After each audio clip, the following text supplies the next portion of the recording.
Does the BMW ad stating it beats the Benz ring a bell? Well, if not, the CEO of Ornico Group, Oresti Patrcios, and our guest host, CEO of ACA, Odette Roper, will hopefully joggle your memory when it comes to competitive advertising. Let's take a look at an example. This commercial is 4 years old. You might say it's a used commercial. However, as you can see, it still performs as if it were brand new. Precisely why we feel it an appropriate commercial for our as good as new, approved used BMWs. For while other motor vehicles may behave differently, an approved used BMW is guaranteed to stay on the straight and narrow.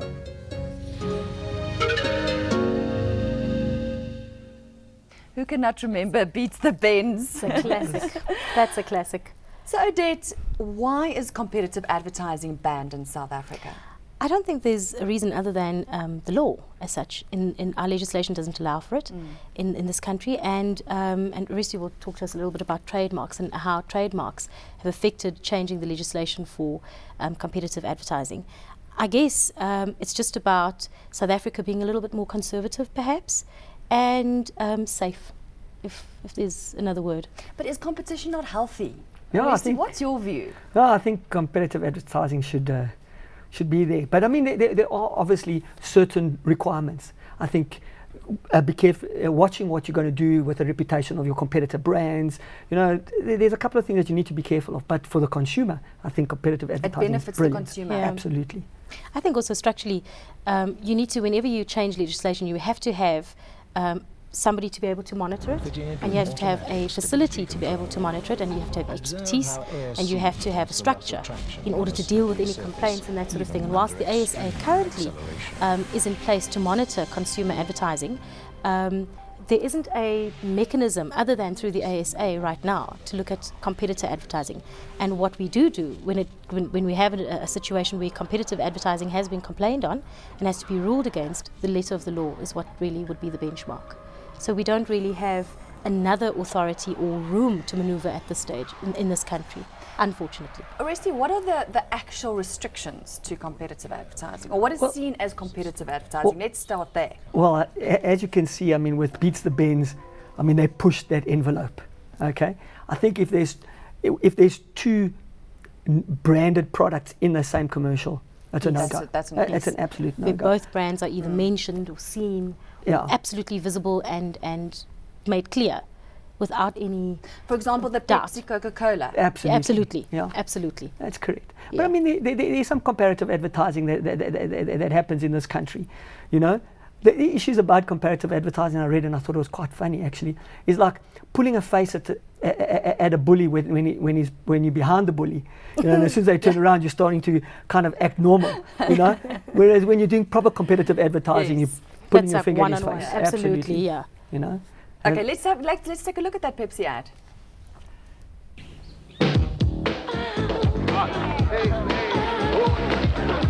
Rock and roll is okay, but I prefer rap. Hey, dude, right on! Hey, awesome. This music is good, but nobody can touch Hendrix. Awesome. Wait a second. Shady Acres was supposed to get the Coke, and the frat house was supposed to get the Pepsi. Coke, Pepsi, what's the difference? I-24.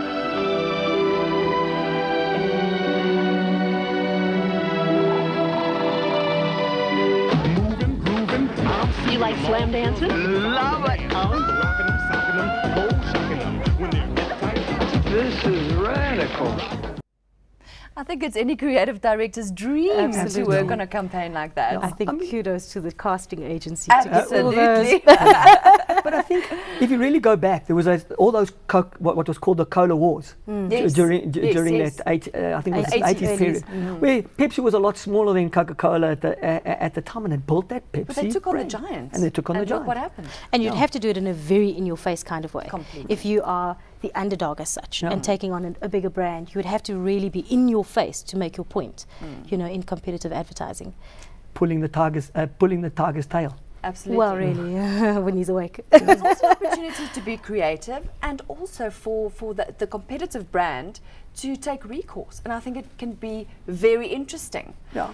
You know, specifically, Yeah. have you seen the one with the BMW and then it's a print campaign with the BMW and then the Merc responds and then Subaru responds and right at the end the CEO of Bentley responds. Yes. I mean, I thought that was very clever. Very clever. You know what I'm saying? Very so, clever, and no one really took innovative. too much offense to that today. No, I think, you know, it's very difficult to ask somebody like me who's in the industry. Yeah. I look at it and I appreciate it for the work that it is and for the message Sure, that it is promoting. But also, I look at it as an extra opportunity for word of mouth advertising. And people talk about it. We are talking about it on national TV.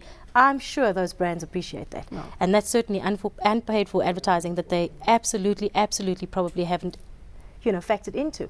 So if you could do this on a regular basis for brands, can you imagine the space we would be competing in? Yeah. Just on viral campaign, is that not another avenue that you can actually use competitive advertising because it's not controlled? Well, Yes or no? it would raise an eyebrow or two, because it would be, I think the law would then ask where the server is based. If the server is based in South Africa, then, you know, the laws of South Africa would apply. It's pretty much like gaming. So if the server is outside of South Africa, well then technically it's an international campaign. But I also think there is already. If you look at Hippo, they're comparing one price That's against it. another price against another price. So it's kind of happening anyway. So on social media and on the internet, I'm telling you, it's very, very difficult to control. It's a lot easier to control on television. yes. At the end of the day. And then there was the example about the Kalula it was actually a one-time ad that subtly, you know, depicted Kalula. And I think let's take a look at that and see how they executed that. More legroom, quicker cues. So just having a look at that ad, I mean, that's an example of competitive advertising but done in a subtle way. How did they get away with it, Odette? Well, the question is whether or How is that not, allowed? you know, when self-regulation is really what would police this. And what is offensive to me might not be offensive to you. And self-regulation is at the mercy of the consumer who actually complains. And here's the thing, if nobody complained, there'd be no ruling. If anybody complained, then we would be obligated as a profession to look at it and to do something about it. And I'm not sure if there was a ruling ever on that campaign. But it was allowed to flight. So well, if it obviously was went allowed through- to flight and yeah. it wasn't pulled, material would only be pulled if there was a ruling against it. And if it's still being flighted, well, the question is, I mean, you could put anything out there, and until somebody actually physically complains about it, it will just continue flighting. And I think that's the beauty about self-regulation, you know?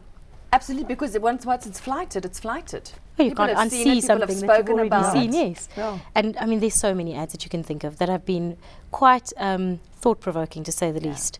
And they've been pulled straight away, but the talk factor continues years later. I mean, I think at the end of the day, there's a couple of reasons why you do ads. Brand awareness, obviously positioning that brand, but also informing the consumer. Absolutely. And I think competitive advertising does that. It does. I mean, look at the Pepsi ad. It positioned Pepsi as against Coke in a fantastic way. It's informing. You can inform consumers, and competitive advertising is fantastic for consumers. And I think that's what we've always got to think about as a brand. How good is it for our consumer? Economically, just think about it. If we had to have competitive advertising in the kind of climate that we had, you would have a whole new aggressive space, because really what advertising is actually about is selling product. And if you had an opportunity for the big guys, the giants, to say, well, we are the giants, and you have the little guys, the Davids, coming out and say, well, hell, we killed the Goliath with one stone. You know, the consumer would be exposed to a whole lot of direct comparisons, whether it be subtle or whether it be indirect, but at least they would have these comparisons. And the real question would be, is what would move off the shelves? And I think people, instead of monitoring what the ad was saying or the offense taken between the comparisons, I think the true test would be how many units of Pepsi and how many units of Coke were actually sold as a result of that campaign, to be honest with you. So I think we all agree that there's definitely a space for competitive Absolutely, I think so. advertising in South Africa.